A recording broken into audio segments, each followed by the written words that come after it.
नमस्कार, आप देख रहे हैं न्यूज़ फर्स्ट 21। मैं हूं आपके साथ ललिता चक्रधारी। साइबर धोखाधड़ी के बारे में आज हम आपको बताने जा रहे हैं कि सबसे ज्यादा साइबर धोखाधड़ी दिल्ली, हरियाणा व तेलंगाना में है, जिसकी आंकड़े सरकार ने जारी किया। जी हां, देश में 2023 में साइबर ठगी के कुल 11.3 लाख केस दर्ज हुए। इनमें अलग अलग राज्यों के लोगों से कुल 7,489 करोड़ रुपए ठगे गए हैं। संख्या के लिहाज से ठगी के सबसे ज्यादा 2 लाख केस यूपी में दर्ज हुए हैं, लेकिन जब इन आंकड़ों को आबादी के अनुपात में देखते हैं तो तस्वीर पूरी तरह बदल जाती है। 2023 में दिल्ली में हर 10 लाख लोगों में से 352 के साथ साइबर ठगी हुई है।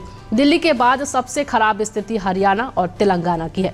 यह खुलासा लोकसभा में पेश एक रिपोर्ट में हुआ है। Indian cyber crime coordination centre की इस रिपोर्ट के मुताबिक 4.7 लाख शिकायतकर्ताओं के 1200 करोड़ रुपए वापस दिलाए गए हैं। ये वो लोग हैं जिन्होंने ठगी के कुछ समय बाद ही रिपोर्ट दर्ज करा ली।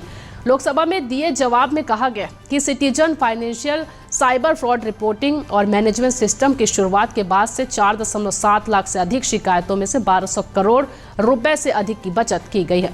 लोकसभा में जारी बयान में ये भी कहा गया है कि सरकार ने पुलिस के द्वारा रिपोर्ट किए गए 3,20,000 सिम कार्ड और 49,000 इंटरनेशनल मोबाइल इक्विपमेंट आइडेंटिटी नंबरों को ब्लॉक कर दिया है। लगातार खबरों से अपडेट रहने के लिए देखते रहिए न्यूज़ फर्स्ट 21, आपके हक की बात।